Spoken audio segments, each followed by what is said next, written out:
Alors, c'est quoi la leishmaniose? C'est une maladie vectorielle. On commence par l'introduction. Donc, dans l'introduction, je commence par faire la différence entre c'est quoi leishmaniose méditerranéenne et c'est quoi leishmaniose anthroponoïtique. Donc, leishmaniose méditerranéenne, c'est leishmaniose qui est présent en Algérie, dans le parcours méditerranéen. C'est une forme zoonotique où le réservoir est l'animal et l'homme c'est un hôte accidentel. Et toujours dû à leishmaniose soit infantile soit majeure. Pour leishmaniose anthroponoïtique, qu'on le trouve en Inde ou bien l'Afrique de l'Est. Et cette fois-ci, le réservoir, c'est pas un animal. Le réservoir, cette fois-ci, c'est l'homme. Donc c'est ça, et dû à Leishmania donovani. D'accord. Dans ce cours, on va s'intéresser beaucoup plus on va s'intéresser de leishmaniose méditerranéenne. Donc c'est une zoonose due à un protozoaire du genre Leishmanie transmis par un insecte phylloboton femelle. C'est une maladie déclaration obligatoire, donc l'Algérie, pays le plus touché du bassin méditerranéen et du Maghreb, est concernée aussi bien leishmaniose cutanée que leishmaniose viscérale. Donc leishmaniose cutanée pose un problème de santé publique. Pourquoi? Parce que c'est une maladie en réémergence et propagation due à plusieurs facteurs, dont les changements environnementaux et le statut immunitaire de l'hôte et aussi la résistance du traitement. Donc pour leishmaniose cutanée, on a deux types, soit du sud, soit du nord. Pour le sud, c'est dû à leishmania infantile et du nord dû à leishmania majeure.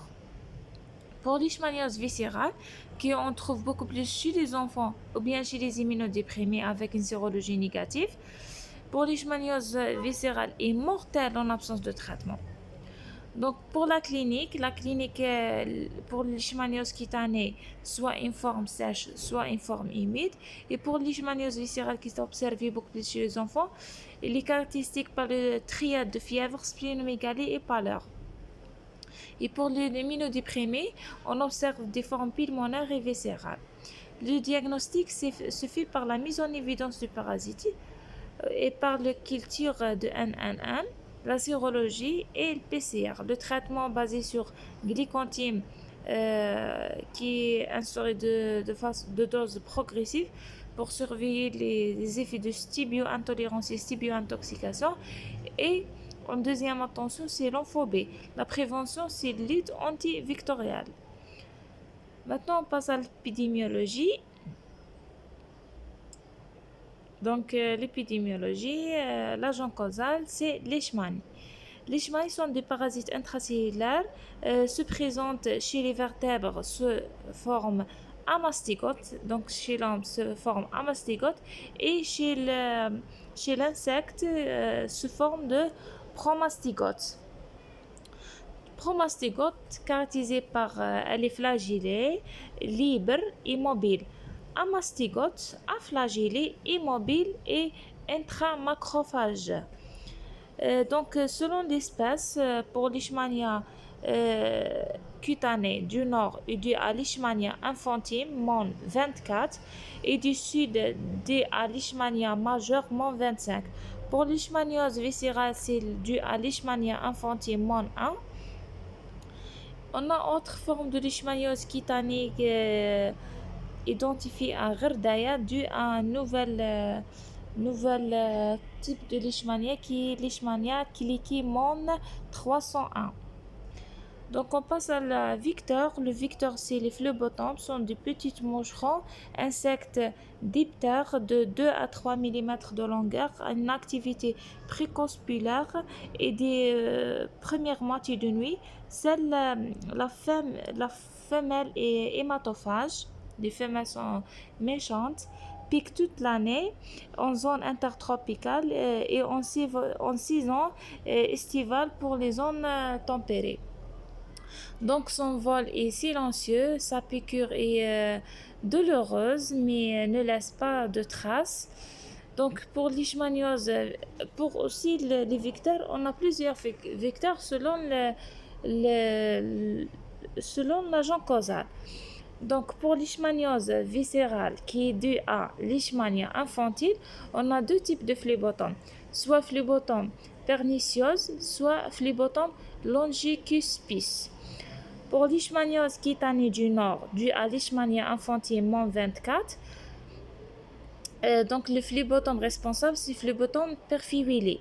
Et pour leishmaniose cutanée du sud, qui dit à leishmaniose majeure -25, c'est dû à phlébotome papataci.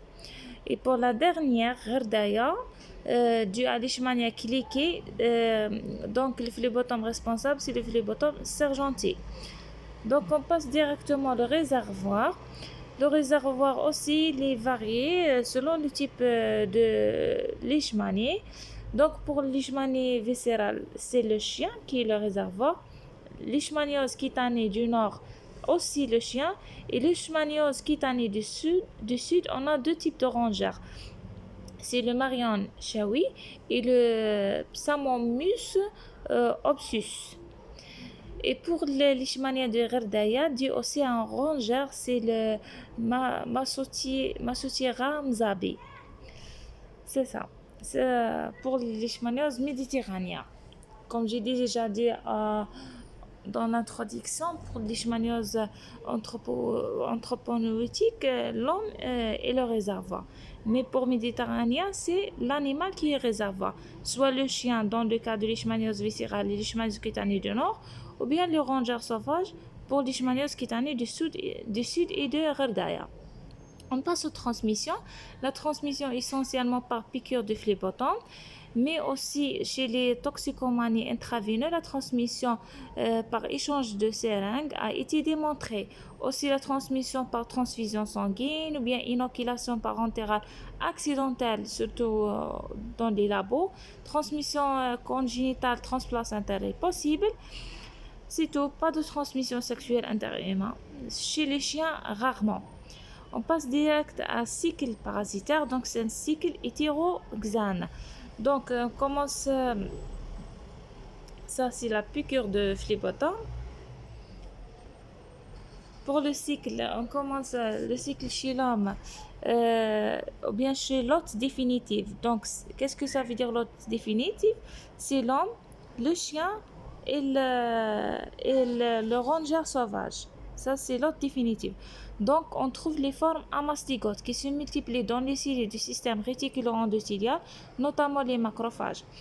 La cellule hôte finit par éclater et libérer les parasites qui pénètrent aussitôt dans de nouvelles cellules.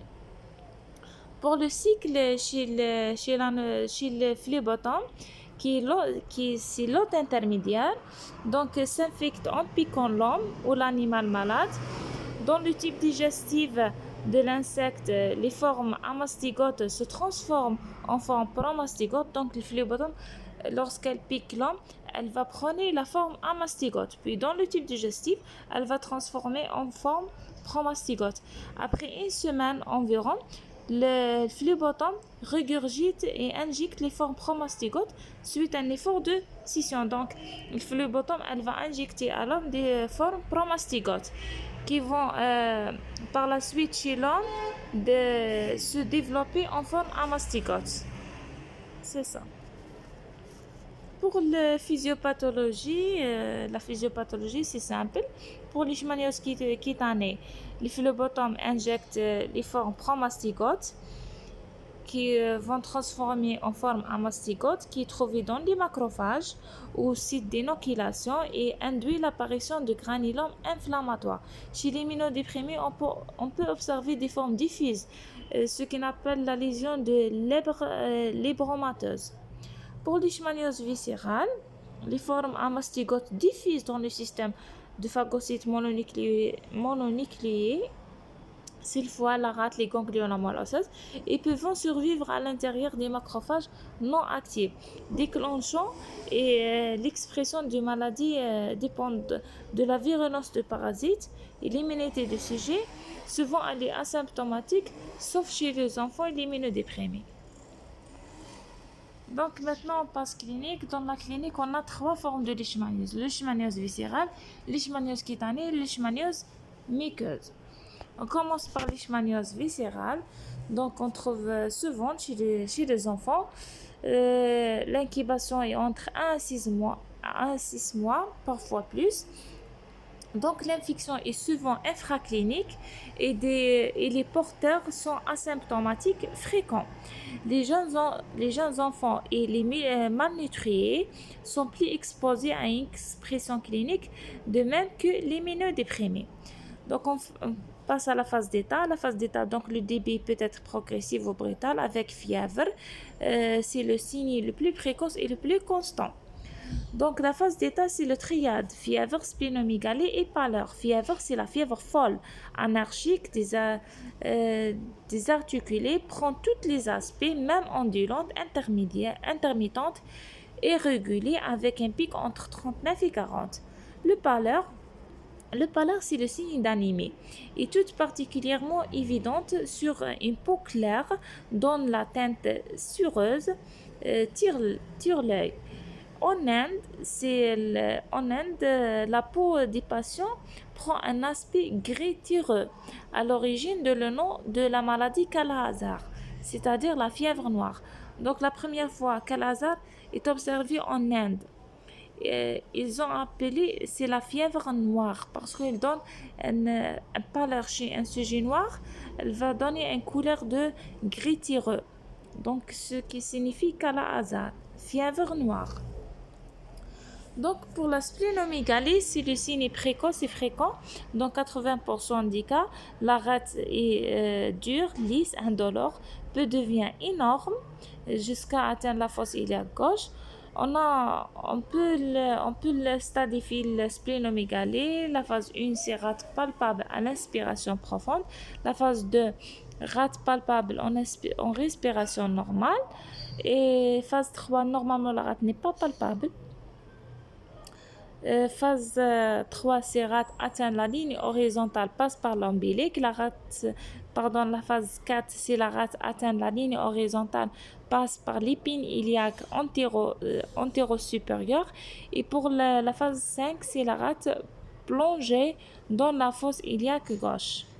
On peut observer aussi une hépatomégalie, adénopathie et on trouve une pancytopénie. On trouve aussi un amaigrissement essentiellement visible au niveau des membres et du thorax, en contrastant avec la distension de l'abdomen. Donc l'abdomen est distendu dû à splénomégalie, hépatomégalie, mais le reste du corps, les membres et le tronc sont minces. On a d'autres formes, des formes digestives, des formes pulmonaires, des formes hémorragiques avec épistaxie et purpura. Donc, on trouve aussi la dermite post-Kala-Azar. C'est une complication post-thérapeutique. Ce sont des lésions cutanées au début avec des taches pigmentées, mais lésions devenues papilleuses puis nodulaires. Pour les leishmanioses viscérales chez les immunodéprimés, trouve chez les sujets HIV, on trouve la co-infection HIV, leishmaniose viscérale. Lorsque le taux de CD4 est inférieur à 200, on trouve fièvre, hépatomégalie, splénomégalie, une hypergammaglobulinémie et une pancytopénie. Mais des symptômes atypiques sont occasionnellement observés comme des pneumonies, bien forme digestive inhabituelle, voire exceptionnelle, chez les immunocompétents. Donc, lorsqu'on voit ce type de pneumopathie ou bien des signes digestifs, ce qui fait appel à rechercher un terrain d'immunodépression. Donc c'est ça, avec un taux de rechute très élevé. On passe à leishmaniose cutanée. Donc pour leishmaniose cutanée, Euh, la différence de présentation ensemble de climat, donc on va trouver soit des formes sèches, soit des formes humides. Donc l'incubation est variée entre 1 à 4 mois. Donc pour les formes humides est un peu courte par rapport à les formes sèches où on trouve l'incubation est lente. La forme l'invasion, les lésions débutées par petites papules inflammatoires, parfois vésiculaires ou recouvrantes de fines squames blanchâtres. Parfois, on trouve aussi des micronodules volontairement ulcérés. Ces, euh, Ces lésions augmentent en taille et parfois atteindre en quelques semaines une taille définitive. Donc, en la phase d'état, on peut différencier la forme sèche et la forme humide. Donc, la forme humide, c'est la forme habituelle, indolore, siège toujours au niveau des zones découvertes, donnant une papille rouge carmine qui s'étend en surface et s'infiltre en profondeur. Puis, elle s'ulcère et son centre est se couvrait par une croûte. Si la lésion typique est surcrotteuse entourée d'une bourrelet rouge insensible au tout antibiothérapie. Elle évolue longtemps sur plusieurs mois vers la guérison, laissant une cicatrice indélébile, plus ou moins étendue. Pour la forme sèche, souvent rencontrée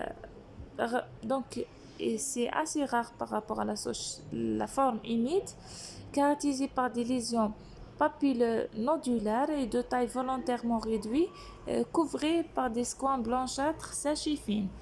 Donc, la forme humide, c'est la forme ulcérique et sirocroteuse. Et la forme sèche, c'est papillonodulaire. C'est du nodule.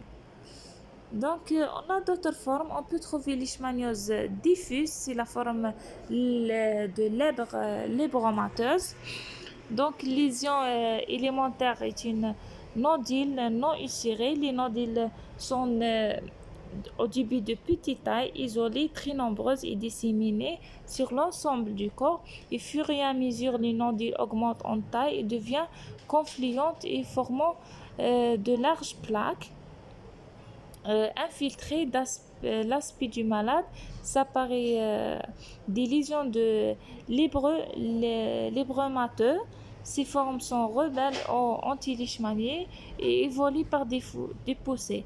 On trouve aussi des formes lipoïdes avec des lésions cutanées sciantes avec inflammation et non ulcérées recouvrées par des squames, parfois à distribution faciale symétrique, comme le loup. C'est ça, on trouve aussi des formes impétigineuses. C'est ça. On passe à la dernière forme de leishmaniose, c'est la leishmaniose muqueuse. Donc, c'est succédé en général de plusieurs mois à des années, une des lésions cutanées qui passent inaperçues ou bien maltraitées et observées surtout chez les immunodéprimés. Donc, on trouve des infiltrations granulomateuses de la muqueuse nasale puis buccale avec extension locale, progressive, districtive. Donc, c'est l'extension euh, qui est progressive avec distriction qui est très caractéristique. Donc, pour la muqueuse buccale, nasale et extension larynx. Pour la muqueuse nasale, on trouve une congestion nasale avec épistaxie, le pyramide nasale congestive et odymacie. L'examen révèle un granulome inflammatoire hyperémé rapidement ulcéré, siège dans la partie antérieure de la cloison nasale rapidement détruite. Donc la perforation est un signe pathognomonique. La distriction s'étend à la partie osseuse qui donne un nid de tapir. Pour la muqueuse buccale, la lésion du palais et du voile, souvent granulomateuse et congestive avec perforation du palais, communication de la fosse nasale avec la cavité buccale.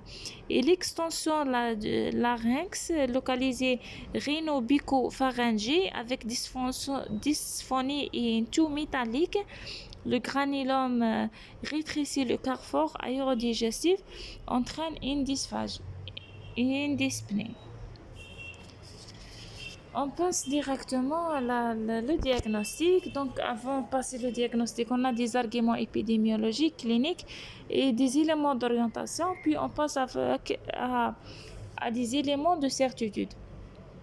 Pour les arguments épidémiologiques, la notion de séjour dans le leishmaniose viscérale, surtout séjour en Mila, Kitani du Sud, séjour en Biskram, Sila, et leishmaniose Kitani du Nord, surtout Tarf et Tizi Ouzou. Cliniquement, pour leishmaniose cutanée, c'est la forme soit sèche, soit humide, soit on trouve leishmaniose muqueuse, soit leishmaniose viscérale caractérisée par triade, fièvre, splénomégalie et pâleur. Biologiquement, dans les éléments d'orientation, pour les formes cliniques, on n'a pas de forme d'orientation, des signes d'orientation, mais pour leishmaniose viscérale, on a des signes d'orientation comme la pancytopénie, anémie et leuconotropénie, lymphopénie et thrombopénie.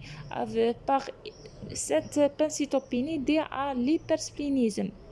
On trouve aussi une vieillesse élevée, on trouve une électrophorase des protéines, surtout chez les enfants.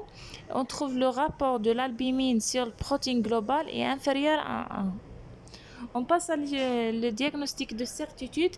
Pour le leishmaniose cutanée et cutanée, que le diagnostic réalise par la mise en évidence directe du parasite, donc dans les zones lésées par prélèvement cutané.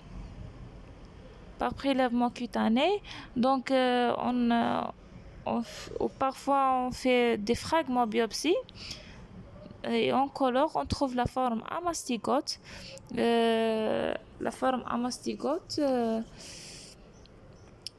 qui est dans les lésions récentes et rarement si la lésion chronique ou bien surinfectée, on trouve rarement la forme amastygote. On complète par culture sur le milieu NN, Novi Nicole Nail. C'est plus sensible, il permet aussi d'identifier l'espèce et aussi on peut faire un PCR.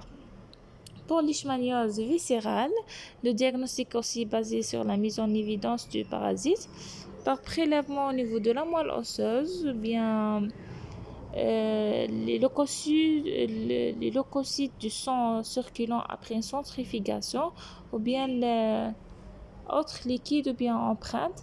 Donc généralement c'était la ponction du moelle osseuse au niveau du sternum. Puis on fait la culture, donc comme j'ai déjà dit, c'est la myéloculture ou bien l'hémoculture ou bien culture sur biopsie du ganglion hépatique. On peut faire aussi le PCR. On peut faire aussi la sérologie Leishman. Le diagnostic différentiel se fait par la pancytopénie pour l'hémopathie, pour tuberculose hématopoïétique. Le traitement, donc on passe directement au traitement. Le traitement surtout le glycantine, c'est-à-dire le dérivé d'antimoine. Pour leishmaniose viscérale, on utilise 60 mg par kg par jour en IM profond. Donc, sans dépasser 850 mg par jour d'antimoine, avec une dose progressive de 1 quart, moitié, le 3 quarts, puis une dose pendant 28 jours. Avec recherche de contre-indication d'insuffisance hépatique, cardiaque et pancréatique, et surveiller les signes de stibio-intolérance qui sont les frissons, l'hyperthermie, l'arthromyalgie, l'éruption cutanée, la toux, tachycardie, troubles digestifs, l'hémorragie, et aussi les signes de stibio-intolérance qui ont à une surdosage, qui sont les myalgies, l'arthralgie, les troubles cardiaques, atteinte hépatique, pancréatique et rénale, des accidents hémorragiques, des frissons, etc. La deuxième molécule, c'est l'amphotericine B et ses dérivés. Donc, pour les leishmaniose viscérale, des nouvelles recommandations qui disent que l'ampho B, liposomial, a remplacé le traitement de référence qui est l'antimoine. Et on termine par la prévention. La prévention, c'est la lutte vectorielle.